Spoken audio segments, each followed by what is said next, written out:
Hello दोस्तों, नमस्कार। मैं Manoj Kumar Bhaskar knowledge career academy पे आपका हार्दिक स्वागत करता हूं। दोस्तों, नॉलेज कैरियर एकेडमी पे अभी दृष्टि जो करंट अफेयर का बुक है वो आ चुका है। अब दोस्तों, इसी में हम लोग कल पढ़े थे पेज नंबर 1 से लेके 25 तक। अब पढ़ेंगे यहाँ से 26 से लेके आगे तक। तो दोस्तों, शुरू करते हैं। दृष्टि, ये वाली दृष्टि जो है आप देख सकते हैं, ये दृष्टि, ये 1 मई 2022 से लेके 15 अप्रैल 2023 तक इसमें जो करंट अपडेट है। तो दोस्तों, अब चलते हैं, पेज नंबर 26 से स्टार्ट करते हैं। दोस्तों, इसमें करंट अफेयर संबंधित बहुत सारी जानकारी टॉपिक बाय टॉपिक दी हुई है। इसमें कोई भी ऐसा टॉपिक नहीं है जो ना दिया हो। लेटेस्ट ये 1 साल का है। इसमें पीसीएस, यूपी पीसीएस में मैक्सिमम क्वेश्चन यहीं से पूछा जाता है और इसे हर छात्र को इस मैगजीन का इंतज़ार होता है। जो एक्सपीरियंस छात्र हैं जिन्होंने पेपर दे रखा है, उन्हें उनका इंतज़ार रहता है कि कब आएगा ये दृष्टि। तो दोस्तों, हम लोग अब शुरू करेंगे। दोस्तों, नॉलेज के एकेडमी पे पूरी मैगजीन का पीडीएफ मिलेगा। इसे टेलीग्राम पे भी अपलोड कर दिया गया है। जितना पढ़ाते जाएंगे उतना टेलीग्राम पे भी अपलोड है। नॉलेज कैरियर एकेडमी के नाम से टेलीग्राम में आप वहाँ जाके पीडीएफ डाउनलोड कर सकते हैं। तो दोस्तों, शुरू करते हैं। गति शक्ति विश्वविद्यालय वर्तमान में देश के परिवहन में हो रहे बदलाव एवं ज्ञान भंडार के निर्माण के अनुभव अनुसंधान कार्य के संचालन सर्वोत्तम कार्य प्रणाली को तैयार करने, कौशल विकास को बढ़ाने के लिए। अब आगे देखते हैं। 8 अगस्त 2022 को राज्यसभा द्वारा केंद्रीय विश्वविद्यालय विधेयक 2022 पारित कर दिया गया।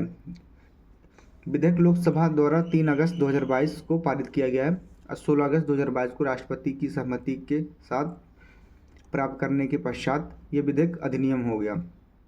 इसमें क्या है, गति शक्ति विश्वविद्यालय की स्थापना सामरिक रूप से महत्वपूर्ण और विस्तार कर रहे परिवहन क्षेत्र में प्रशिक्षण प्रतिभा की आवश्यकता की पूर्ति होगी। वर्ष 2022 ये अधिनियम केंद्रीय विश्वविद्यालय अधिनियम 2009 में संशोधन करता है। 2022 के अधिनियम के माध्यम से राष्ट्रीय रेल और परिवहन संस्थान बड़ौदा गुजरात को गति शक्ति विश्वविद्यालय में परिवर्तित किए जाने का प्रावधान किया गया है। देखते हैं आगे। दिसंबर 2022 में एनआरटीआई में को केंद्रीय विश्वविद्यालय के रूप में परिवर्तित कर उसका पुनर्नामकरण गति शक्ति विश्वविद्यालय के रूप में किया गया। इस विश्वविद्यालय का विस्तार क्षेत्र संपूर्ण भारत में, साथ ही यह विश्वविद्यालय भारत से बाहर भी अपने केंद्र स्थापित कर सकता है। गति शक्ति विश्वविद्यालय केंद्र सरकार द्वारा रेल मंत्रालय के माध्यम से प्रायोजित एवं निबंधित है। देख सकते हैं यहाँ पे, ये परिवहन संबंधित शिक्षा बहु विषयक अनुसंधान तथा प्रशिक्षण केंद्र भारत का पहला विश्वविद्यालय है। अब अगला देखते हैं दोस्तों।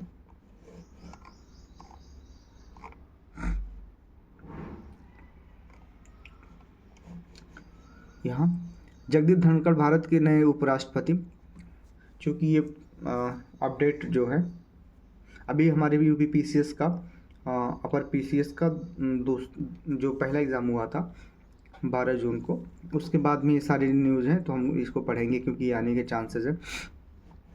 6 अगस्त 2022 को 16वें उपराष्ट्रपति, दोस्तों ये गलत है, 16वें नहीं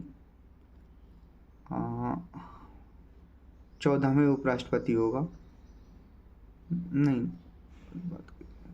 14वां होगा उपराष्ट्रपति, 16वां नहीं होगा। राष्ट्रपति निर्वाचन हेतु निर्वाचक मंडल में शामिल सदस्य, राज्यसभा के 233 निर्वाचित सदस्य, राज्यसभा के 12 मनोनीत सदस्य, लोकसभा के 543 निर्वाचित सदस्य, दोनों सदनों को मिलाकर बने निर्वाचक मंडल में शामिल कुल सदस्य 788। यहाँ पे भी देखिए, हाँ ये देखिए यहाँ से दिया। जगदीप धनखड़ भारत के 14वें व्यक्तिगत रूप से, अच्छा व्यक्तिगत रूप से 14वें, वैसे 16वें उपराष्ट्रपति हैं, व्यक्तिगत रूप से ही लिया जाता है। चुनाव परिणाम की घोषणा लोकसभा महासचिव तथा चुनाव के लिए नियुक्त रिटर्निंग ऑफिसर उत्पल कुमार सिंह द्वारा की गई। उल्लेखनीय है कि उपराष्ट्रपति पद के चुनाव हेतु राजग गठबंधन ने जगदीप धनखड़ को अपना उम्मीदवार बनाया था, जबकि संयुक्त विपक्ष ने भारतीय राष्ट्रीय कांग्रेस की मार्गरेट अल्वा, ये पूछ लेता है अपोजिट में कौन खड़ा था, तो इसको याद रखना पड़ेगा। थोड़ी देख लेते हैं जगदीप धनखड़ जी के बारे में। जन्म 18 मई 1951, जन्म स्थान गांव की थाना, झुंझुनू जिला राजस्थान। वर्ष 1989 में झुंझुनू लोकसभा सीट से नवी लोकसभा का चुनाव जीते। 1990 में केंद्रीय संसदीय कार्य राज्य मंत्री बने। 1993 से 98 हेतु किशनगढ़ विधानसभा सीट अजमेर से राजस्थान विधानसभा चुनाव जीते। 2022 में उपराष्ट्रपति चुनाव के पूर्व पश्चिम बंगाल के राज्यपाल थे। इस पद पर उन्होंने 30 जुलाई 2019 से 18 जुलाई 2022 तक कार्य किया। अब देखते हैं आगे। बुरहानपुर पहला हर घर जल प्रमाणित जिला बना। बुरहानपुर ये 15 अगस्त 2019 को 73वें स्वतंत्रता दिवस के अवसर पर प्रधानमंत्री नरेंद्र मोदी ने लाल किले की प्राचीर से अपने स्वतंत्रता दिवस संबोधन में जल जीवन मिशन की घोषणा की थी। उल्लेखनीय है कि अगस्त 2019 से ही भारत सरकार राज्यों की भागीदारी में जल जीवन मिशन कार्यान्वित किया। जल शक्ति मंत्रालय के अंतर्गत संचालित मिशन का मुख्य उद्देश्य 2024 तक देश के प्रत्येक ग्रामीण घर में नल पर्याप्त एवं नियमित रूप से शुद्ध जल की आपूर्ति का प्रावधान करना है। आगे देखिए। 22 जुलाई 2022 को मध्य प्रदेश का बुरहानपुर जिला देश का पहला हर घर जल प्रमाणित जिला बन गया है।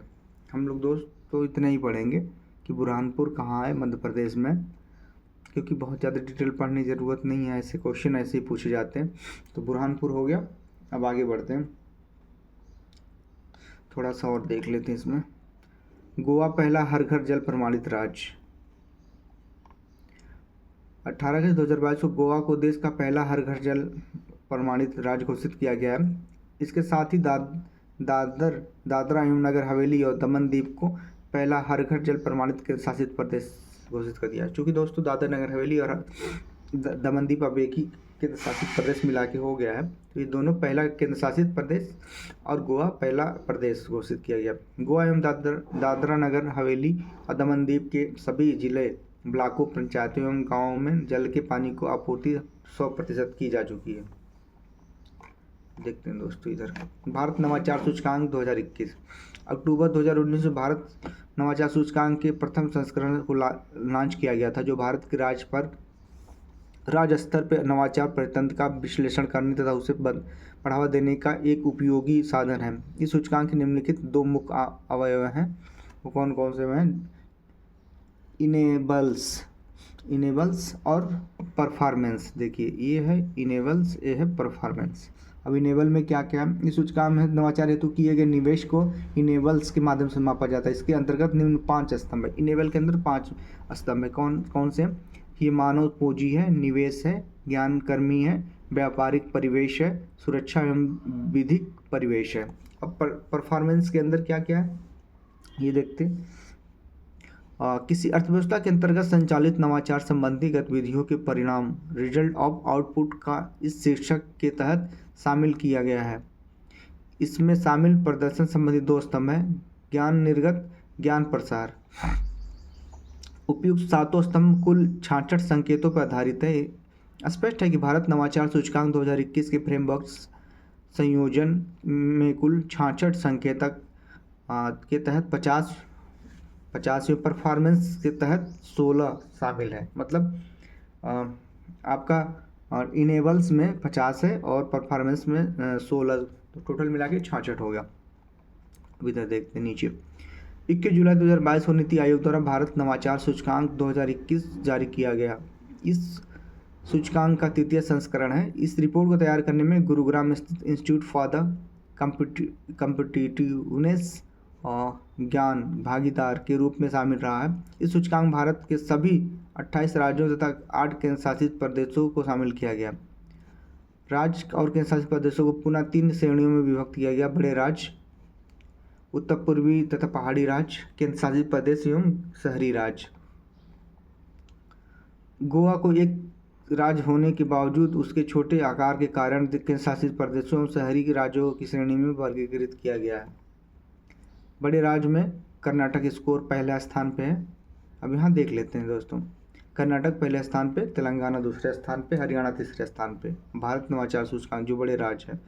फिर देखते हैं भारत नवा सूचकांक, उत्तर पूर्वी पहाड़ी राज्य, मणिपुर पहले स्थान पे, उत्तराखंड दूसरे स्थान पे, मेघालय तीसरे स्थान पे। केंद्र शासित प्रदेश और शहरी राज्य, चंडीगढ़ पहले स्थान पे, दिल्ली दूसरे स्थान पे, अंडमान निकोबार तीसरे, पांडिचेरी चौथे और गोवा पांचवें।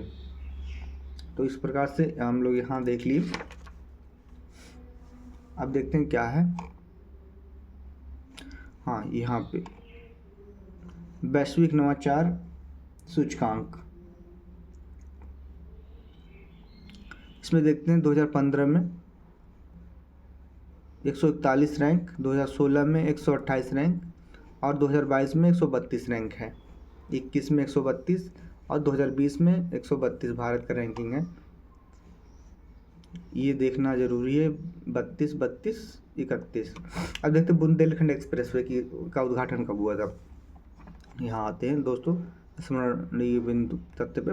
16 जुलाई 2022 को प्रधानमंत्री नरेंद्र मोदी ने उत्तर प्रदेश के जालौन जिले की उरई तहसील के कैथरी गांव में बुंदेलखंड एक्सप्रेसवे का उद्घाटन किया। प्रधानमंत्री द्वारा 29 फरवरी 2020 को इस एक्सप्रेसवे का शिलान्यास किया था। इस एक्सप्रेसवे का निर्माण उत्तर प्रदेश एक्सप्रेसवे औद्योगिक विकास प्राधिकरण द्वारा किया गया। देखते हैं इधर, इसकी कुल लंबाई 200, ये सबसे इम्पोर्टेंट है, इसकी कुल लंबाई 296.07 किमी है। आज की निर्माण में लागत 14,850 करोड़ रुपए।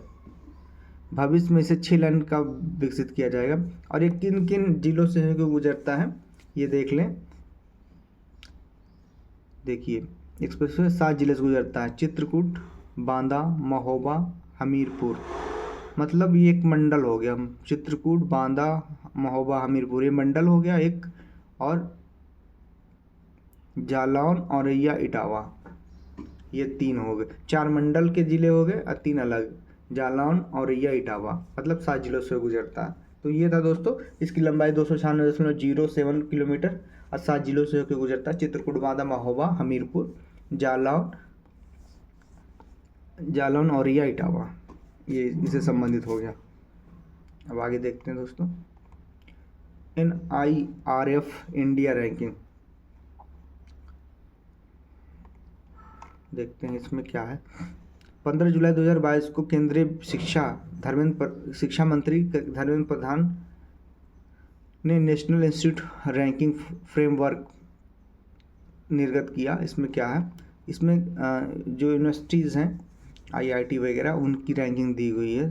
सूची में शीर्ष स्थान प्राप्त करने वाले संस्थान, IIT मद्रास चेन्नई शहर में है जो पहले स्थान पे, भारतीय विज्ञान संस्थान बेंगलुरु दूसरे स्थान पे, IIT बम्बे तीसरे स्थान पे। उच्च शिक्षण संस्थानों की समग्र सूची में उत्तर प्रदेश के स्थान, IIT कानपुर पहले स्थान पे। अच्छा, उत्तर प्रदेश की क्या स्थिति है, IIT कानपुर पहले स्थान पे, बनारस हिंदू विश्वविद्यालय दूसरे, अलीगढ़ मुस्लिम विश्वविद्यालय तीसरे स्थान पे है। अब आगे देखते हैं,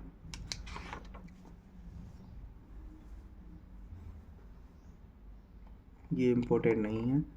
अब जो इम्पोर्टेंट, हाँ ये देखिए, 16वां राष्ट्रपति चुनाव। संविधान के अनुच्छेद 62 में प्रावधान है कि भारतीय पदासीन राष्ट्रपति का कार्यकाल समाप्त होने से पूर्व पहले ही उन्हें राष्ट्रपति के निर्वाचन की प्रक्रिया पूरी हो जानी चाहिए। भारतीय राष्ट्रपति का चुनाव अप्रत्यक्ष निर्वाचन प्रणाली का एक आदर्श नमूना है। संविधान के अनुच्छेद 54 के तहत राष्ट्रपति का निर्वाचन ऐसे निर्वाचक मंडल के सदस्य करते हैं जिसमें संसद के दोनों सदनों के निर्वाचित सदस्यों और राज्य की विधानसभाओं, राजधानी क्षेत्र दिल्ली और पांडिचेरी विधानसभाओं सहित 17वें संविधान संशोधन 1992 से 1 जून 1955 से लागू निर्वाचित सदस्य शामिल होंगे। लोकसभा, राज्यसभा एवं विधानसभाओं की मनोनीत सदस्य राष्ट्रपति चुनाव के निर्वाचक मंडल में शामिल नहीं होते हैं। राष्ट्रपति जो जिनको मनोनीत करता है 12 लोगों को, वो इस निर्वाचन मंडल में शामिल नहीं होते हैं। लोकसभा के सदस्य, राज्यसभा के सदस्य निर्वाचित जो हैं, विधानसभा के सदस्य निर्वाचित शामिल होते हैं। लेकिन यहाँ पे जानने वाली बात है, जब इन पे महाभियोग लगाया जाता है तो ये शामिल होते हैं, लेकिन विधानसभा के किसी विधानसभा के सदस्य नहीं शामिल होते हैं। आगे देखते हैं।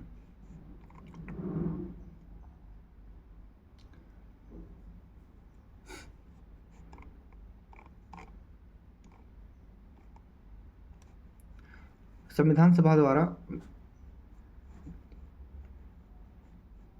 व्यवस्था के तहत जुलाई 2022 में 16वें राष्ट्रपति चुनाव संपन्न हुआ। भारत के नए राष्ट्रपति व्यक्तिगत रूप से 15वें के निर्वाचन हेतु 16वें राष्ट्रपति चुनाव संबंधी अधिसूचना 15 जून 2022 को जारी की गई।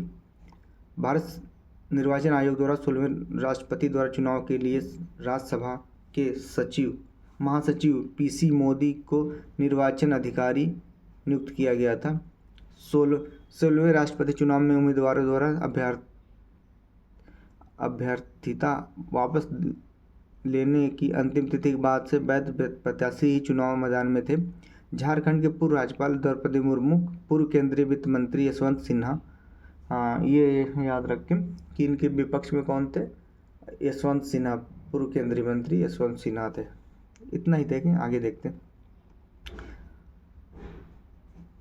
थोड़ा सा और देख लेते हैं। द्रौपदी मुर्मू के कुल वैध मतों का 64.03% प्राप्त हुआ। इस प्रकार द्रौपदी मुर्मू भारत की 15वीं राष्ट्रपति निर्वाचित हुई। 25 जुलाई 2022 को सर्वोच्च न्यायालय के तत्कालीन मुख्य न्यायाधीश NV रमन्ना ने द्रौपदी मुर्मू को भारत के नए राष्ट्रपति के रूप में शपथ दिलाई। ये याद रखें, कौन था उसमें जिन्होंने शपथ दिलाई थी, NV रमन्ना। अब थोड़ा राष्ट्रपति के बारे में पढ़ लें। द्रौपदी मुर्मू का जन्म 20 जून 1958 को उड़ीसा के मयूरभंज जिले में हुआ था। ये संथाल जनजाति से हैं तथा जनजाति समुदाय से राष्ट्रपति बनने वाली पहली व्यक्ति हैं। अगला, प्रतिभा देवी सिंह पाटिल के बाद ये भारत की राष्ट्रपति बनने वाली दूसरी महिला है। वह भारत के राष्ट्रपति के पद पर आसीन होने वाली सबसे युवा 64 वर्षीय व्यक्ति हैं। वह भारत की पहली ऐसी राष्ट्रपति हैं जिनका जन्म देश की स्वतंत्रता के बाद हुआ है। 2-3 चीज़ें बहुत इंपॉर्टेंट है। ये तो पहली जनजाति महिला है, दूसरा कि दूसरी महिला है और सबसे कम उम्र की महिला है, और स्वतंत्रता के बाद पैदा हुई जो राष्ट्रपति बनी पहली हैं ऐसी। वर्ष 2015 से 2022 तक झारखंड की नवीं राज्यपाल के रूप में कार्यरत थी। वह 2000 से 2004 के मध्य में उड़ीसा सरकार के विभिन्न मंत्रालयों में कार्यभार संभाल रह चुकी हैं। उड़ीसा सरकार में इनके द्वारा सुशोभित पदों का विवरण निम्नलिखित है। वाणिज्य एवं परिवहन राज्य मंत्री, स्वतंत्र प्रभार और मत्स्य एवं पशुपालन विकास राज्य मंत्री। तो ये था थोड़ा 16वें राष्ट्रपति के बारे में। अब और आगे आते हैं, ये चुनाव कैसे होता है, इसे पढ़ने की ज़रूरत नहीं है, ये पॉलिटी में मिल जाएगा आपको।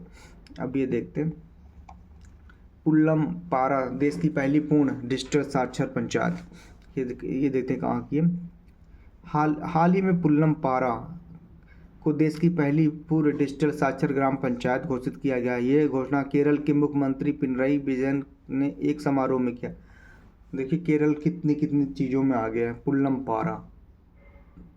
पुल्लम पारा डिजिटल साक्षर पंचायत, बस इतना याद रखें, केरल का जिला है।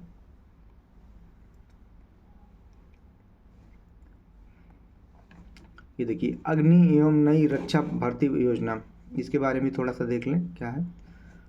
14 जून 2022 को केंद्रीय मंत्रिमंडल ने सशस्त्र बलों में सेवा हेतु भारतीय युवाओं के लिए एक आकर्षण भर्ती योजना को मंजूरी प्रदान की। इस योजना का नाम अग्निपथ है। इस योजना के तहत चुने गए युवाओं को अग्निवीर के नाम से जाना जाएगा। थोड़ा और देख लें। योजना के तहत 17.50 वर्ष से 21 वर्ष की आयु तक के उम्मीदवार आवेदन कर पाएंगे। वर्ष 2022 के लिए भर्ती प्रक्रिया हेतु अधिकतम आयु सीमा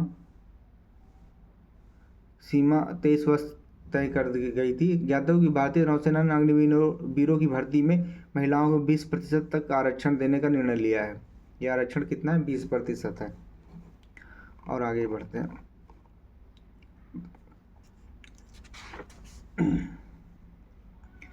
भारत गौरव के तहत देश की पहली निजी ट्रेन सेवा देखते हैं यहाँ से। 14 जून 2022 को भारतीय रेलवे द्वारा भारत गौरव योजना के तहत भारत की पहली निजी ट्रेन सेवा की शुरुआत की गई। कब? 14 जून को। भारत गौरव ट्रेन की पहली सेवा को कोयम्बटूर, ये ध्यान रखें, कोयम्बटूर उत्तर तमिलनाडु से साईनगर शिरडी महाराष्ट्र के बीच शुरू हुई। 2 लाइन और देखते हैं। इस पहली राउंड ट्रिप सेवा का संचालन 14 से 18 जून 2022 के मध्य किया गया। दक्षिण रेलवे भारत गौरव योजना के तहत पंजीकृत सेवा प्रदाता प्राप्त करने वाला भारतीय रेलवे का पहला जोन बन गया है। कौन बन गया? दक्षिण रेलवे। साउथ स्टार रेल व पंजीकृत सेवा प्रदाता है जिसके द्वारा इस भारत गौरव ट्रेन की कोयम्बटूर से शिरडी के मध्य वापसी का संचालन किया। आगे देखते हैं। यह कोयम्बटूर स्थित पंजीकृत कंपनी है। 21 जून 2022 को भारत गौरव पर्यटक ट्रेन को सफदरगंज रेलवे स्टेशन दिल्ली से रवाना किया गया। ये हो गया। ये भी देखें, भारत और नेपाल को जोड़ने वाली ये पहली पर्यटक रेलगाड़ी है। रामायण सर्किट पर इस ट्रेन के संचालन के दौरान अयोध्या, नंदीग्राम, सीतामढ़ी, वाराणसी, प्रयागराज, चित्रकूट, पंचवटी, नासिक, हम्पी, रामेश्वरम, भद्रांचल जैसे लोकप्रिय स्थानों की पहली बार जनकपुर रेलवे को कवर किया। 21 मार्च 2023 को दिल्ली सफदरगंज रेलवे स्टेशन से पूर्वोत्तर राज्य हेतु भारत गौरव ट्रेन को रवाना किया। अगला देखते हैं। NHAI का सड़क निर्माण में गिनीज वर्ल्ड रिकॉर्ड देखते हैं। 8 जून 2022 को केंद्रीय सड़क परिवहन और राज्य मंत्रालय द्वारा जारी विज्ञप्ति के अनुसार भारत राष्ट्रीय राजमार्ग प्राधिकरण ने असफाल्ट बिटुमिन्स कंक्रीट सड़क निर्माण में गिनीज वर्ल्ड रिकॉर्ड स्थापित किया। इसमें क्या है?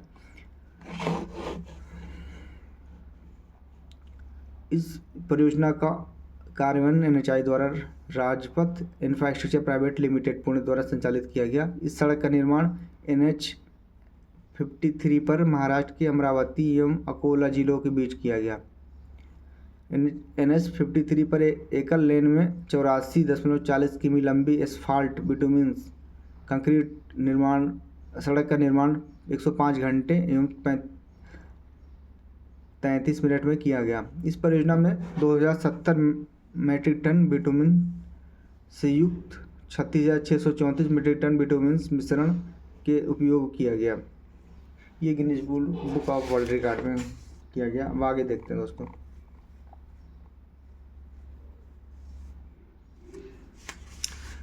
राज्य खाद्य सुरक्षा सूचकांक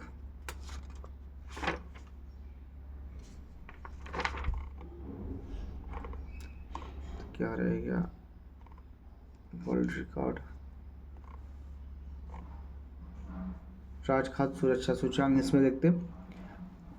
जून 2022 को केंद्रीय स्वास्थ्य एवं परिवहन राज्य मंत्री डॉक्टर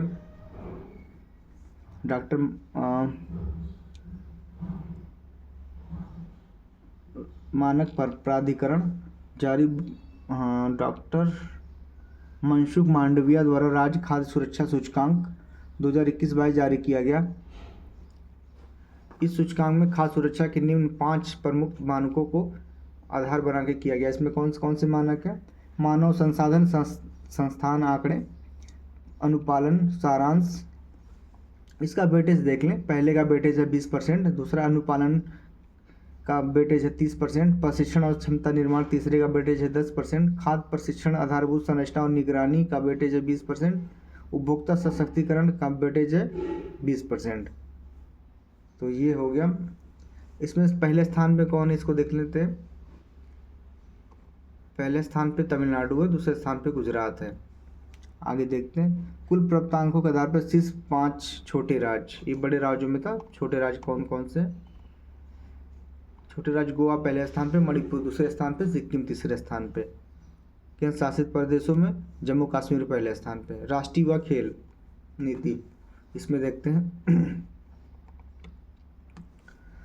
7 जून 2022 को केंद्रीय नागर विमानन मंत्री ज्योतिराज सिंधिया राष्ट्रपति राष्ट्रीय युवा खेल नीति 2022 को लॉन्च किया। इस नीति के अंतर्गत भारत को 2030 तक वायु खेलों के संदर्भ में विश्व के शीर्ष देशों में शामिल करने का खाका तैयार किया गया। किसने 7 जून को घोषित किया? तो और सिंधिया ने किया, ज्योतिराज सिंधिया ने। अब आगे देखते हैं दोस्तों, ये देखते हैं ब्लू ड्यूक सिक्किम राज्य तितली। ब्लू ड्यूक ये देखिए,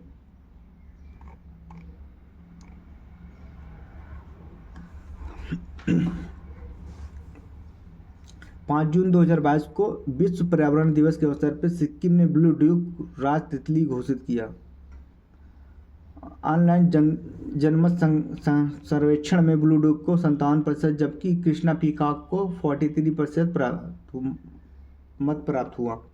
तो ब्लू ड्यूक कहाँ की तितली है? ये है सिक्किम की। अब आगे देखते हैं दोस्तों, दिल्ली हवाई अड्डा जल विद्युत एवं सौर ऊर्जा संचालित पहला हवाई अड्डा। बिल्कुल सही है। 1 जून 2022 यहाँ देखें, 1 जून 2022 इंदिरा गांधी अंतर्राष्ट्रीय हवाई अड्डा पूरी तरह से जल विद्युत एवं सौर ऊर्जा के संयोजन से संचालित होने वाला भारत का पहला हवाई अड्डा बन गया है। ठीक, अब आगे देखते हैं। ज्ञातव्य हो कि 1 जून 2022 से हवाई अड्डे की विद्युत मांग को 94% तक की आपूर्ति एक जल विद्युत संयंत्र द्वारा की जा रही है, जबकि इस हवाई अड्डे की विद्युत संबंधी आवश्यकताओं की लगभग 6% की उपलब्धता ऑन साइट सौर ऊर्जा संयंत्रों से की जा रही है। तो कौन सा है? दिल्ली हवाई अड्डा। दिल्ली हवाई अड्डा जल विद्युत और सौर ऊर्जा संचालित होने वाला ये, इसका नाम है इंदिरा गांधी अंतर्राष्ट्रीय हवाई अड्डा। बस इतना ही पढ़ें। अगला देखते हैं, नामाशाई घोषणा पत्र हस्ताक्षरित। ये देखते हैं 15 जुलाई 2022 के असम और अरुणाचल प्रदेश के मध्य लंबे समय से लंबे सीमा विवाद के समाधान के प्रयास के तहत नामशाई घोषणा पत्र हस्ताक्षरित किया गया। इस घोषणा पत्र पर असम के मुख्यमंत्री हिमंत बिश्वा शर्मा तथा अरुणाचल प्रदेश के मुख्यमंत्री पेमा खांडू ने हस्ताक्षर किया। यह घोषणा पत्र नामशाई अरुणाचल प्रदेश में हस्ताक्षरित हुआ। इसका उद्देश्य दोनों राज्यों के मध्य 123 गांवों से संबंधित सीमा विवाद को न्यूनीकृत करना है। 123 गांव हैं। आगे देखते हैं,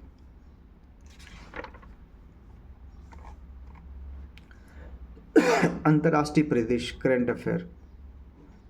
भारत जापान, ये देखिए भारत जापान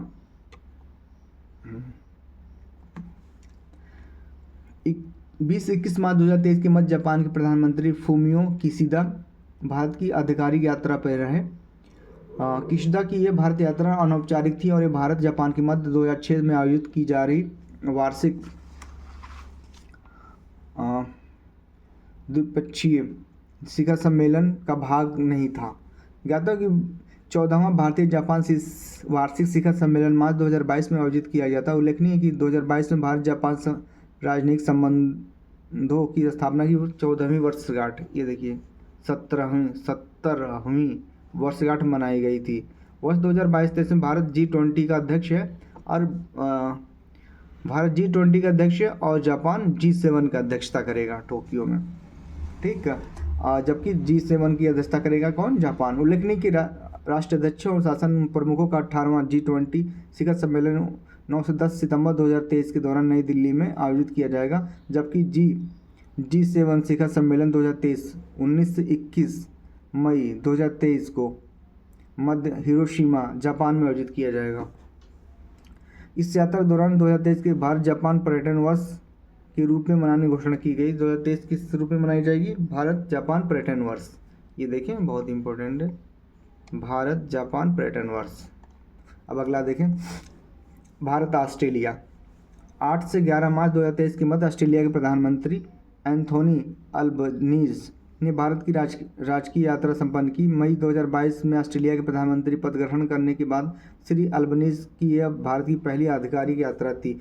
8 मार्च 2023 को होली के दिन श्री अल्बनीज अपनी भारत यात्रा पर अहमदाबाद गुजरात पहुँचे। कहाँ पहुँचे?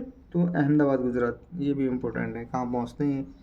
9 मार्च 2023 को श्री अल्बनीज प्रधानमंत्री नरेंद्र मोदी के साथ अहमदाबाद के नरेंद्र मोदी स्टेडियम में भारत एवं ऑस्ट्रेलिया के मध्य खेले गए बॉर्डर गावस्कर ट्रॉफी चौथे एवं अंतिम टेस्ट मैच के दौरान उपस्थित रहे। 9 मार्च 2023 को श्री अल्बनीज ने मुंबई का दौरा किया। अहमदाबाद आए, फिर मुंबई गए। 10 मार्च 2023 को दोनों देशों के प्रधानमंत्री के नई दिल्ली प्रथम भारत ऑस्ट्रेलिया वार्षिक शिखर सम्मेलन। कौन था? प्रथम भारत ऑस्ट्रेलिया शिखर सम्मेलन नई दिल्ली में हुआ था, आयोजन किया गया। यात्रा के दौरान दोनों देशों के मध्य निम्न 4 दस्तावेजों का प्रदान किया गया। कितने दस्तावेज? 4। कौन कौन से हैं?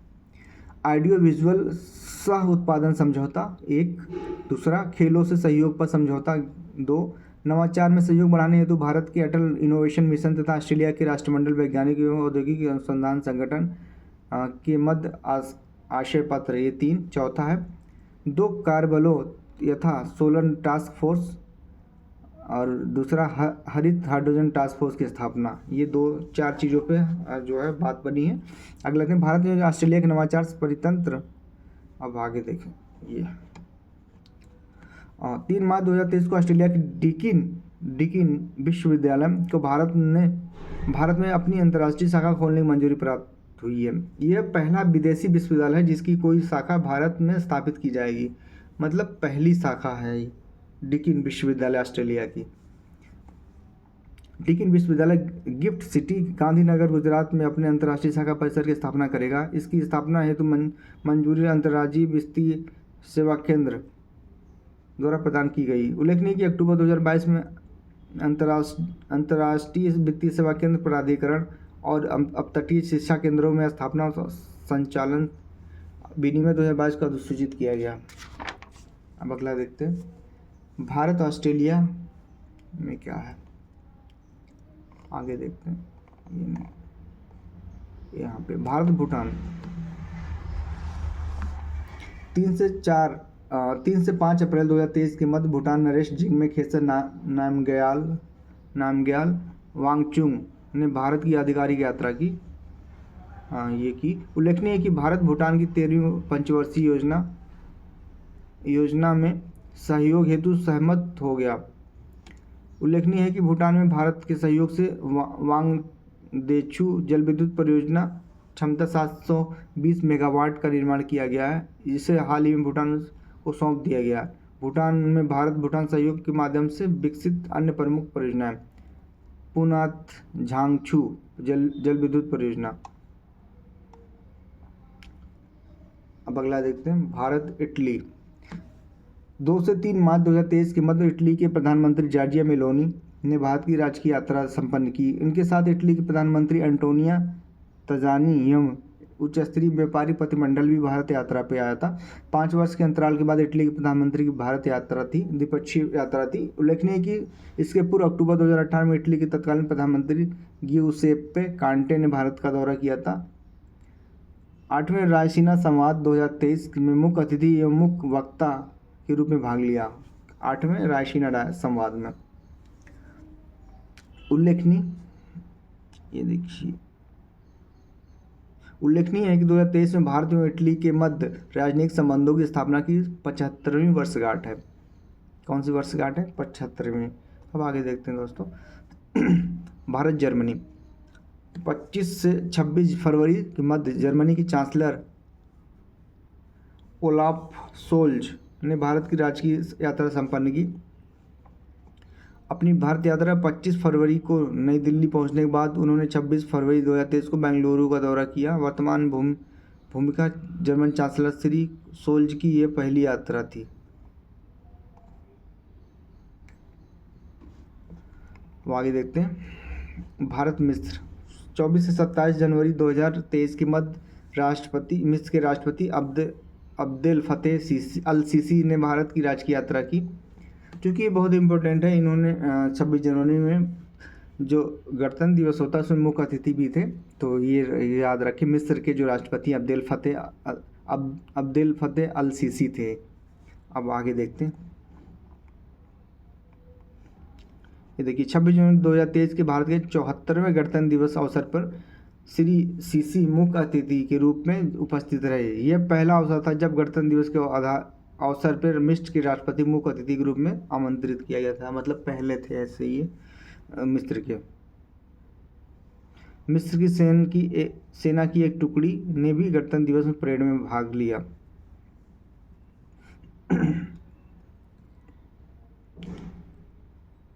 आगे देखें। सह यात्रा के दौरान विभिन्न क्षेत्रों में 5 MOU पर सहमति बनी। कौन सी है वो? साइबर सुरक्षा क्षेत्र, सूचना औद्योगिक के क्षेत्र में, संस्कृति के क्षेत्र में, युवा मामलों के सहयोग के क्षेत्र में, प्रसारण के सहयोग के क्षेत्र में। ये 5 पे सहमति बनी का हस्ताक्षर हुआ। अगला देखते हैं। भारत बांग्लादेश 5 से 8 सितंबर 2022 के मध्य बांग्लादेश की प्रधानमंत्री शेख हसीना ने भारत की राजकीय यात्रा की।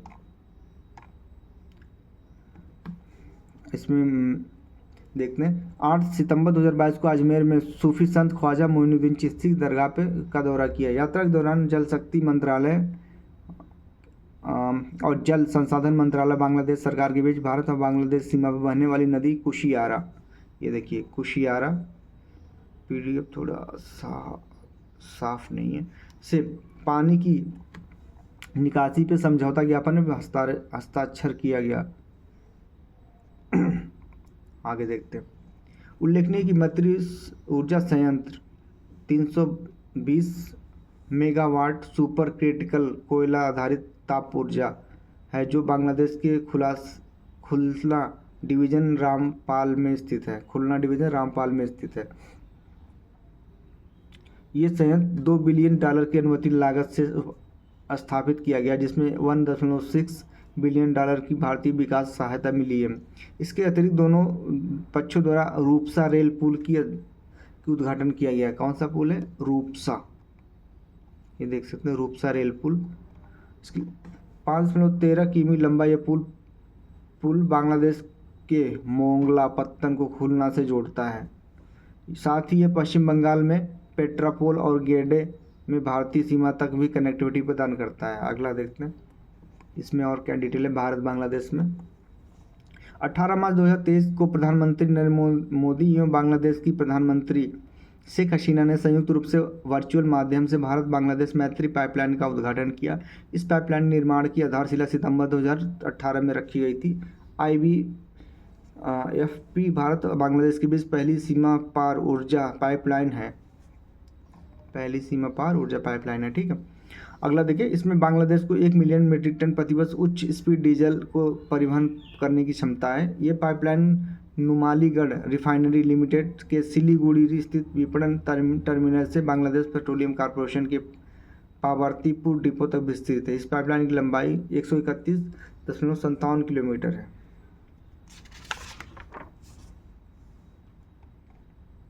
अगला देखते हैं, अंतर्राष्ट्रीय प्रकरण।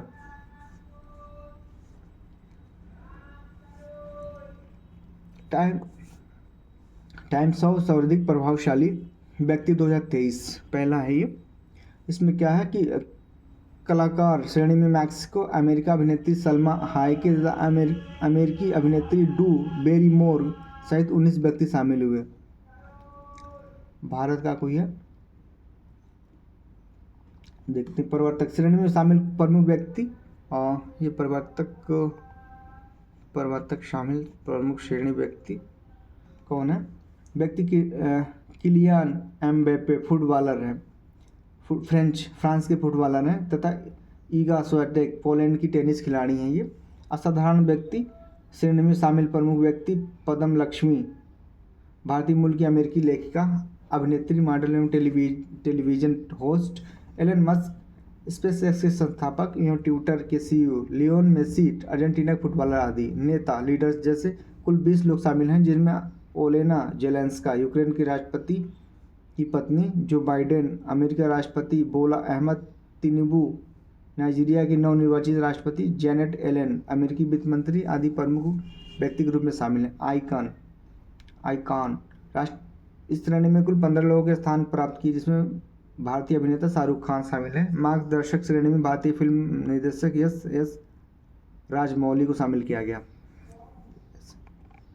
अगला देते हैं, फिनलैंड नाटो का 21वां सदस्य बना।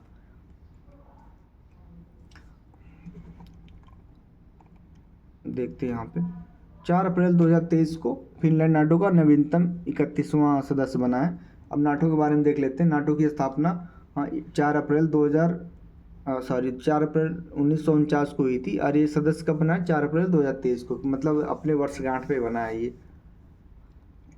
इसके पूर्व उत्तर मैसेडोनिया वह 2020 में नाटो का 30वां सदस्य बना था। ब्रुसेल बेल्जियम स्थित नाटो मुख्यालय में अमेरिका को उत्तरी अटलांटिक संधि के अंगीकरण से संबंधित दस्तावेज जमा करने के साथ ही फिनलैंड को नाटो की सदस्यता प्राप्त हो गई। स्वीडन को भी वाशिंगटन संधि को स्वीकार करने के लिए आमंत्रित किया गया और वह निकट भविष्य में वह भी आधिकारिक रूप से नाटो का सदस्य बन जाएगा। 4 भागीदारी देशों ने नाटो की सदस्यता हेतु अपनी आकांक्षा घोषित की है। ये देश हैं बोस्निया हर्जगोविना, जॉर्जिया, स्वीडन एवं यूक्रेन। कहता हूँ कि उत्तरी अटलांटिक संधि के अनुसार आर्टिकल 10 में नाटो की सदस्यता प्राप्त करने संबंधी प्रावधान शामिल हैं। अब आगे देखते हैं, विश्व प्रसन्नता रिपोर्ट 2023। 20 मार्च 2023 को संयुक्त राष्ट्र सतत विकास समाधान नेटवर्क द्वारा विश्व प्रसन्नता रिपोर्ट 2023 को जारी कर दिया गया। वह 2023 में इस रिपोर्ट का 11वां संस्करण जारी किया गया है। रिपोर्ट जिन 6 कारकों पर आधारित है वे निम्न है। प्रति व्यक्ति सकल घरेलू उत्पादन, यहाँ देखते हैं ये 6 कारक हैं।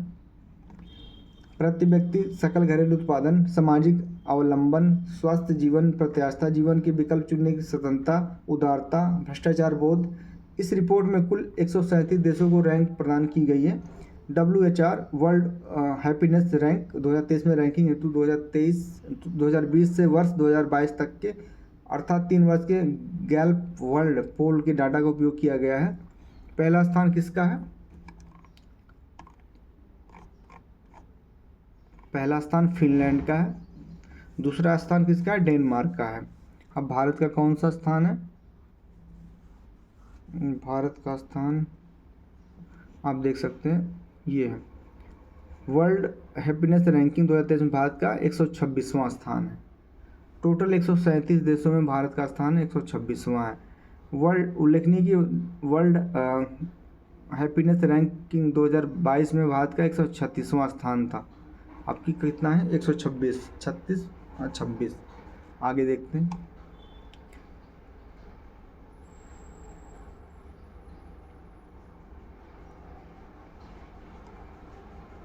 लद्दाख एवं मयूरभंज टाइम पत्रिका के 100 महानतम संस्थानों की सूची में शामिल। कौन? लद्दाख एवं मयूरभंज जिला जो है, मयूरभंज जिला उड़ीसा में, लद्दाख तो लद्दाख है। अब आगे देखते हैं, वैश्विक आतंकवाद सूचकांक 2023 देखते हैं, इसको जारी कौन करता है? Institute for the economics and peace द्वारा वैश्विक आतंकवाद सूचकांक की 10वें संस्करण को जारी किया गया। ये सूचकांक विश्व के 163 देशों में आतंकवाद के प्रभाव का अध्ययन एवं विश्लेषण करता है। उपयुक्त आंकड़े तुलना में प्रतिशत की गिरावट को दर्शाता है।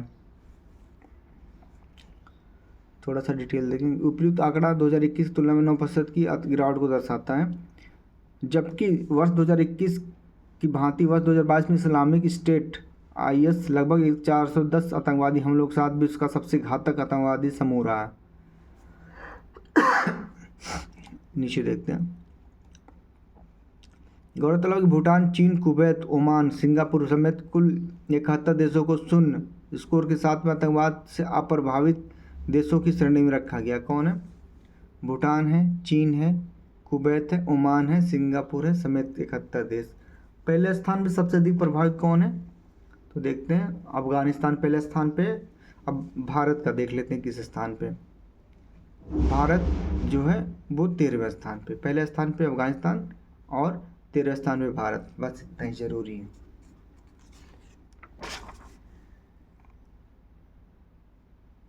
आगे देखते हैं, अंतर्राष्ट्रीय सशस्त्र हस्तांतरण प्रवृत्ति। वर्ष 2018 से 22 की अवधि में विश्व के 5 सबसे बड़े हथियार निर्यातक आर्म्स जो सीपरी जारी करता है, इसको 13 मार्च 2023 को Stockholm International Peace Research Institute SIPRI जारी किया। इसमें सबसे बड़े हथियार निर्यातक देश क्रमशः संयुक्त राज्य अमेरिका है, दूसरे स्थान पर रूस है, फिर फ्रांस है, चीन है, जर्मनी है। निर्यातक में सबसे अधिक जो है 76% के लिए उत्तरदायी है 5 देश जो है 76%। अब भारत की स्थिति क्या है? वर्ष 2018-22 की अवधि में विश्व के 5 सबसे बड़े शस्त्र आयातक, ये देखिए अवधि में विश्व के सबसे बड़े शस्त्र आयातक कौन है? क्रमशः भारत और सऊदी अरब। मतलब भारत को याद रखिए सबसे अच्छा आयातक है, अमेरिका सबसे बड़ा निर्यातक है, बस इतना जरूरी है। 95वें ऑस्कर अवार्ड 2023। अकादमी पुरस्कार जिन्हें ऑस्कर के नाम से भी जाना जाता है, ये वैश्विक पुरस्कार हैं। प्रथम ऑस्कर पुरस्कार वितरण 16 मई 1929 को the Hollywood Roosevelt Hotel California में किया गया था। पुरस्कार के Academy of Motion Picture Arts and Science प्रदान किया जाता है। इसमें मेन चीज़ें देखें इधर आके, ये देखिए 12 मार्च 2023 को डॉल्बी थिएटर लॉस एंजल्स में 95वें अकादमी पुरस्कार विजेता की घोषणा की गई। वर्ष 2022 के दौरान प्रदर्शित फिल्मों हेतु इन पुरस्कारों का आयोजन किया गया। 95वें ऑस्कर पुरस्कार द्वारा सर्वाधिक 11 नामांकन film everything everywhere all at once को प्राप्त हुए थे। डेनियल क्वान और डेनियल स्कीनर्ट द्वारा निर्देशित इस फिल्म में सर्वाधिक 7 ऑस्कर पुरस्कार अपने नाम किए। मल्टीवर्स कई काल्पनिक समूह पर आधारित इस अमेरिकी कॉमेडी ड्रामा फिल्म है। सर्वश्रेष्ठ फिल्म के ऑस्कर पुरस्कार सम्मानित किया गया है। फिल्म के लिए डेनियल क्वान और डेनियल स्कीनर्ट ने सर्वश्रेष्ठ निर्देशक का पुरस्कार जीता है।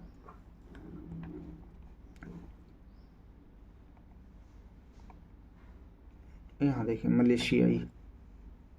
मलेशियाई अभिनेत्री मिशेल यो को everything everywhere all at once film में उनके शानदार अभिनय हेतु सर्वश्रेष्ठ अभिनेत्री के ऑस्कर पुरस्कार से सम्मानित किया गया है। ये कौन है? मिशेल ओ। अगला देखते हैं, मिशेल ओ सर्वश्रेष्ठ अभिनेत्री का ऑस्कर पुरस्कार जीतने वाली पहली एशियाई महिला बनी है। मतलब पहली एशियाई महिला बनी है, मलेशिया की हैं जो। America psychological drama the well में अभिनय हेतु ब्रेंडन फ्रेजर को सर्वश्रेष्ठ अभिनेता का ऑस्कर पुरस्कार प्रदान किया गया। ब्रेंडन फ्रेजर देख सकते हैं आप, ब्रेंडन फ्रेजर को सर्वश्रेष्ठ अभिनेता घोषित किया गया। अंतर्राष्ट्रीय फीचर फिल्म का पुरस्कार प्रदान किया गया all quite on the western front, Germany को सर्वश्रेष्ठ अंतर्राष्ट्रीय फीचर फिल्म का पुरस्कार प्रदान किया गया। देखते हैं अन्य प्रमुख विजेता। सर्वश्रेष्ठ सहायक अभिनेत्री जेमी ली कार्टिस, सर्वश्रेष्ठ सहायक अभिनेता के हुई क्वान, ठीक है। सर्वश्रेष्ठ documentary feature film Neyveli Daniel row or. सर्वश्रेष्ठ संगीत all quite on the western front. सर्वश्रेष्ठ दृश्य प्रभाव अवतार द वे ऑफ वाटर। आगे भारत के लिए वो ऐतिहासिक क्षण रहा जब कार्तिकेय गोंसाल्वेस द्वारा निर्देशित द एलिफेंट वीपर्स को सर्वश्रेष्ठ डॉक्यूमेंट्री और शॉर्ट फिल्म का ऑस्कर पुरस्कार प्रदान किया गया। आगे देखते हैं, तमिल भाषा की इस फिल्म की निर्देशक कार्तिका गोंसाल्वेस और निर्माता गुनित मोंगा ने स्टेज पर जाकर पुरस्कार ग्रहण किया। ऑस्कर पुरस्कार के इतिहास में यह पहला अवसर था कि किसी भारतीय प्रोडक्शन कंपनी द्वारा निर्मित किसी फिल्म को ऑस्कर प्रदान किया गया।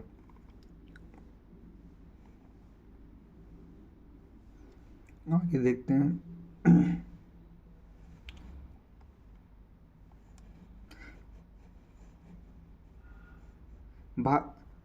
भारत के लिए ऑस्कर पुरस्कार पुनः एक ऐतिहासिक क्षण आया जब एस मौली द्वारा निर्देशित तेलुगु फिल्म RRR के गीत नट्टू नट्टू सर्वश्रेष्ठ संगीत श्रेणी का ऑस्कर प्रदान किया गया। ऑस्कर पुरस्कार प्रदान किया गया। नाटू नाटू नाटू गीत के संगीतकार एम कीरवानी और गीतकार चंद्रबोस ने स्टेज पर जाकर मुख्य पुरस्कार ग्रहण किया। इस गीत के गायक राहुल सिंपलीगंज एवं काल भैरव हैं। नाटू नाटू किसी भी भारतीय फिल्म से सर्वश्रेष्ठ मौलिक गीत का ऑस्कर जीतने वाला पहला गीत है। नाटू नाटू तेलुगु तेलुगु तेलुगु भाषा का यह गीत प्रसिद्ध अभिनेता रामचरण एवं जूनियर NTR पर फिल्माया गया है। उल्लेखनीय है कि 80वें गोल्डन ग्लोबल अवार्ड 2023 में बेस्ट सॉन्ग मोशन पिक्चर श्रेणी में भी नाटू नाटू को विजेता घोषित किया गया था। ये नाटू नाटू इम्पोर्टेंट है। आगे देखते हैं। लेगाटम समृद्धि सूचकांक 2023 यहाँ देखते हैं। स्मरणीय तथ्य में 27 फरवरी 2023 को लेगाटम इंस्टीट्यूट द्वारा लेगाटम समृद्धि सूचकांक 2023 जारी किया गया। यह संस्करण 16वां था। विश्व समृद्धि सूचकांक के 8 क्षेत्रों 167 देशों को रैंकिंग प्रदान की गई। 167 देशों विश्व की 99.4% आबादी को समाहित करते हुए समृद्धि सूचकांक 3 क्षेत्रों 12 स्तंभों 67 तत्वों 300 संकेतों पर आधारित है। उल्लेखनीय है कि समृद्धि के 12 स्तंभ कौन कौन से हैं। 12 स्तंभ देखते हैं इसके। उल्लेखनीय रक्षा एवं सुरक्षा पहला, दूसरा व्यक्तिगत स्वतंत्रता, तीसरा प्रशासन, चौथा सामाजिक पूंजी, पांचवा निवेश परिवेश, छठा है उद्यम स्थिति, सातवां है अवसंरचना बाजार में पहुंच, आठवां है आर्थिक गुणवत्ता, नौवां है रहन सहन की स्थिति, 10वां है स्वास्थ्य, 11वां शिक्षा और 12वां है प्राकृतिक पर्यावरण। अब देखते हैं पहली रैंकिंग किसको मिली। पहली डेनमार्क को मिली है और दूसरी डेनमार्क को मिली है। अब भारत की स्थिति भी कहाँ है देखते हैं।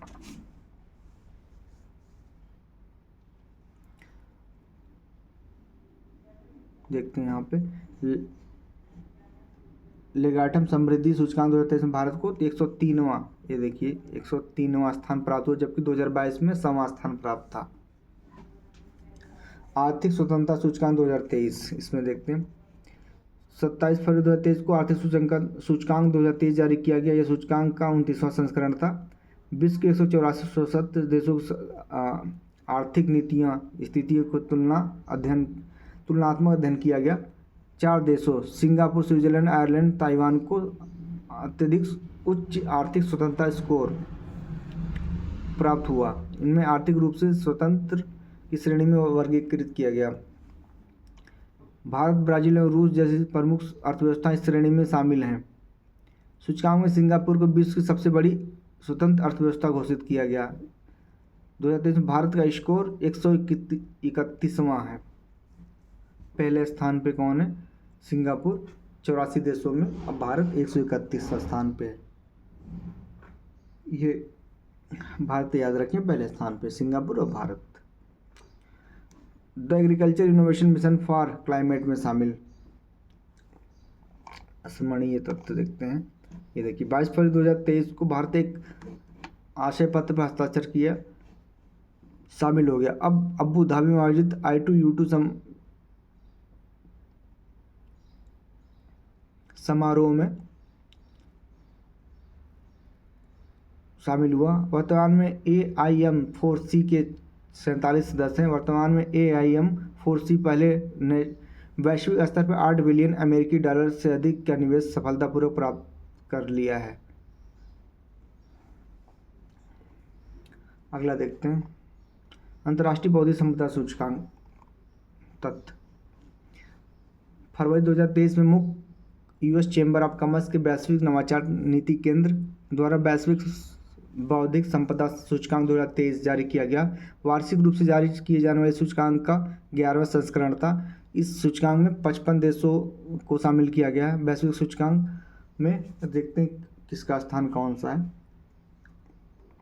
पहला स्थान अमेरिका का है, हमेशा रहता है अभी तक जितने इसको जारी हुए। और इसमें भारत का कौन सा स्थान है? तो भारत का आप देख सकते हैं 42वां स्थान है भारत का। 55 देशों में 42वां स्थान है।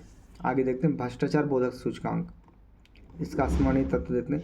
31 जनवरी 2023 को ट्रांसपेरेंसी इंटरनेशनल द्वारा भ्रष्टाचार बोध सूचकांक जारी कर दिया गया। प्रतिवर्ष जारी होने वाली इस रिपोर्ट का 28वां संस्करण था। सूचकांक में डेनमार्क पहले स्थान पे और भारत 85वें स्थान पे। बस दो चीज़ किसने जारी किया, तो जारी किया है ट्रांसपेरेंसी इंटरनेशनल, और कब से जारी हो रहा है, 1995 से हो रहा है, और पहले स्थान पे डेनमार्क है और भारत जो है 185वें स्थान पे। आप देख सकते हैं ये है 40 अंकों के साथ, ये 85वें स्थान पे। आगे देखते हैं भारत वासेनार व्यवस्था का अध्यक्ष, थोड़ा सा डिटेल देखते हैं। 1 जनवरी 2023 को भारत आधिकारिक तौर पे वासेनार व्यवस्था पूर्ण सत्र की अध्यक्षता ग्रहण की।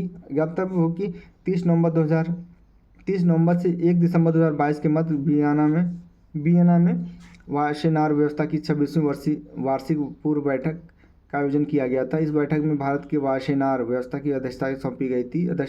अध्यक्ष के रूप में भारत का कार्यकाल 1 वर्ष 1 जनवरी 2023 से लेकर 31 दिसंबर 2023 तक रहेगा। भारत ने आयरलैंड से वासेनार व्यवस्था की पूर्ण रूप की अध्यक्षता ग्रहण की है, ये वासेनार। अब आगे देखते हैं दोस्तों,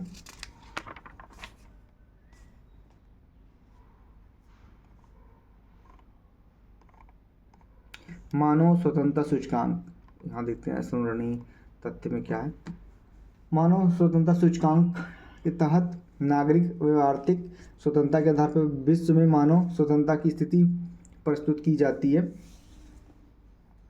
स्मरणीय तथ्य, जनवरी 2023 में वाशिंगटन डीसी स्थित Cato Institute of Canada Fraser Institute द्वारा संयुक्त रूप से HFI 2022 जारी किया गया 8वां संस्करण था। इसमें पहले स्थान पे कौन है, पहले स्थान पे है स्विट्जरलैंड। पहले स्थान पे 165 देशों में पहले स्थान पे स्विट्जरलैंड है। और भारत की स्थिति क्या है, भारत की स्थिति 112वीं रैंक है भारत की। आप देख सकते हैं 112वीं रैंक है, ये देखिए सबसे नीचे 165 देशों में 112वीं रैंक की भारत की है, और स्विट्जरलैंड की पहली रैंक है मानव स्वतंत्रता सूचकांक में, ये ध्यान रखें। ईरान CSW से बाहर। CSW मतलब commission on the status of women. क्यों बाहर हुआ देखते हैं थोड़ा सा। 14 दिसंबर 2022 को संयुक्त राष्ट्र आर्थिक और सामाजिक परिषद ने ईरान को शेष कार्यकाल के लिए महिलाओं की स्थिति पर संयुक्त राष्ट्र आयोग के बाहर करने का प्रस्ताव किया है। CSW में ईरान का कार्यकाल 2022 से 2026 तक प्रस्तावित था, अतः उसे शेष कार्यकाल के लिए तत्काल प्रभाव से आयोग से बाहर कर दिया गया। संयुक्त राज्य अमेरिका द्वारा प्रस्तुत प्रस्ताव के रूप में 29 देशों ने मतदान किया, इसे बाहर कर दिया गया, इतना ध्यान रखिए बस। अगला देखते हैं विश्व प्रतिभा सूचकांक। 8 दिसंबर 2022 को IMD द्वारा कॉम्पिटिटिव सेंटर द्वारा विश्व प्रतिभा सूचकांक 2022 को जारी किया गया। इस रैंकिंग का 9वां संस्करण है। विश्व प्रतिभा सूचकांक प्रति व्यक्ति मध्यम और उच्च आय वाली 63 अर्थव्यवस्थाओं को शामिल किया गया, जिसमें सबसे पहले स्थान पे स्विट्जरलैंड। अब भारत का कौन सा स्थान है, 63 देशों में सूची में 52वें स्थान पे आप देख सकते हैं। ये है, ये देखिए आप पहले स्थान पे कौन है, ये है स्विट्जरलैंड, और ये 63 देशों में सूची में भारत 52वें स्थान पे है, बहुत नीचे। अब देखते हैं time person of the year 2023, ये बहुत इंपॉर्टेंट है, हर साल पूछा जाता है time person of the year. Vladimir Zelensky, ये जो यूक्रेन के राष्ट्रपति हैं, ये देखें व्लादिमीर जेलेंस्की यूक्रेन के 6ठे राष्ट्रपति के रूप में पद ग्रहण किया था 2019 में। राष्ट्रपति बनने से पूर्व वे हास्य अभिनेता एवं पटकथा लेखक के रूप में सक्रिय थे। 2022 में उनके साहस एवं वीरता के लिए उन्हें चेक गणराज्य के सर्वोच्च राजकीय सम्मान the order of the white lion से सम्मानित किया गया था, और इनको 2022 का जो है time person of the year भी घोषित किया गया। इनका क्या नाम है, वोलोडिमीर जेलेंस्की, इनको time person of the year घोषित किया 2022 का।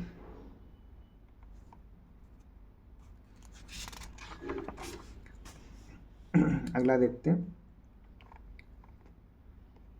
फोर्ब्स विश्व की 100 से अधिक शक्तिशाली महिलाएं, इसमें देखते हैं दोस्तों। इस सूची में यूरोपीय आयोग की अध्यक्ष वर्सुला वान डेर लेयन पहले स्थान पे, दूसरे स्थान पे जो जर्मनी पे की हैं शीर्ष पे, जबकि यूरोपीय सेंट्रल बैंक की अध्यक्ष क्रिस्टीना लेगार्ड दूसरे स्थान पे, संयुक्त राज्य अमेरिका की उपराष्ट्रपति कमला हैरिस तीसरे स्थान पे हैं। सूची में जहां यूएसए की टेलर स्विफ्ट सबसे युवा 33 वर्ष शक्तिशाली महिला हैं, वहीं यूएसए की नैन्सी पेलोसी सबसे उम्रदराज 82 वर्ष शक्तिशाली महिला में है। वर्ष 2022 में विश्व की सर्वाधिक शक्तिशाली महिलाओं की सूची में जॉर्जिया मेलोनी इटली की प्रथम महिला प्रधानमंत्री को पहली बार शामिल किया गया। सबसे पहली बात तो ये वर्सुला वान डेर ही याद करें, क्योंकि एक ही याद करेंगे सही रहेगा। यूरोपीय यूनियन की अध्यक्ष वर्सुला वान डेर, बस। अब ये सब पढ़ने की ज़रूरत नहीं है। भारत की कोई हो तो देखते हैं, नहीं कोई नहीं है तो वर्सुला वान डेर बस याद रखें। फोर्ब्स की सूची में पहला स्थान था यूरोपीय यूनियन के अध्यक्ष का, बस। अब देखते हैं आगे। World cost of living report. World cost of living report 2022 के आधार पर 172 शहरों की रैंक प्रदान की गई है और पहले स्थान पे है, जिसमें देख लेते हैं। अच्छा,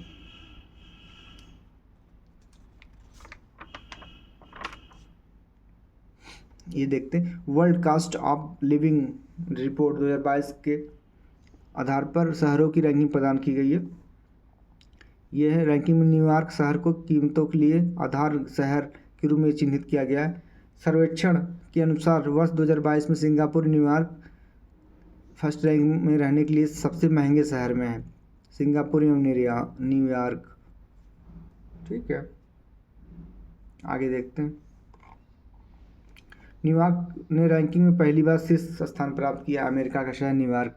दशमिक सीरिया विश्व में रहने के लिए सबसे सस्ता शहर, दशमिक सीरिया की राजधानी दशमिक। 2022 में विश्व के अन्य किसी शहर की तुलना में उच्चतम मुद्रास्फीति दर काराकास वेनेजुला में 132% दर्ज की गई है। बेंगलुरु, चेन्नई और अहमदाबाद को सबसे सस्ते शीर्ष 10 शहरों में सूचीबद्ध किया गया है। बेंगलुरु कर्नाटक का है जो 161वें रैंक पे है। चेन्नई तमिलनाडु का शहर है जो 164वें रैंक पे है। अहमदाबाद 165वें रैंक पे है। अब देखते हैं दोस्तों आगे। कृत्रिम बुद्धिमत्ता पर वैश्विक साझेदारी, Global Partnership on Artificial Intelligence. अस्मिरणीय तत्व देखते हैं। तथ्य 21 से 22 नवंबर 2022 को कृत्रिम बुद्धिमत्ता पर वैश्विक साझेदारी का तीसरा शिखर सम्मेलन टोक्यो जापान में आयोजित किया गया। इस सम्मेलन भारत ने अगले वर्ष के लिए GPAI परिषद की अध्यक्षता ग्रहण की है। मतलब 2023 में की अध्यक्षता कौन करेगा? भारत करेगा। ये बहुत इम्पोर्टेंट है। अब थोड़ा सा देख लेते हैं।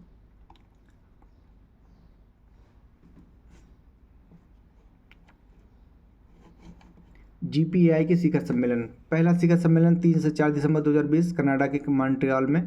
दूसरा शिखर सम्मेलन 11 से 12 नवंबर 2021 पेरिस फ्रांस में। तीसरा शिखर सम्मेलन 21 से 22 नवंबर 2022 टोक्यो जापान में। तो दोस्तों ये करंट अफेयर का दूसरा पार्ट जो था दृष्टि मैगजीन का।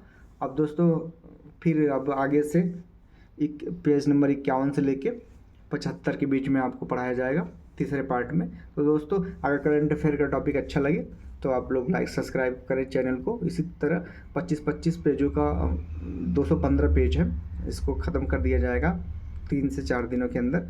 पार्ट में पढ़ लें, बहुत इंपॉर्टेंट है। दृष्टि मैगजीन जहाँ तक पहुँच नहीं है, यहाँ पे मैगजीन नहीं पहुँच पाती है, उनके लिए बहुत इंपॉर्टेंट है ये। तो दोस्तों इसी साथ अलविदा लेना चाहूँगा। अगर आपको अच्छा लगे तो लाइक सब्सक्राइब करें, मोटिवेशन मिलता है दोस्तों। अगर आपको PDF चाहिए तो नॉलेज कैरियर एकेडमी के टेलीग्राम पे आपको PDF मिल जाएगा। धन्यवाद।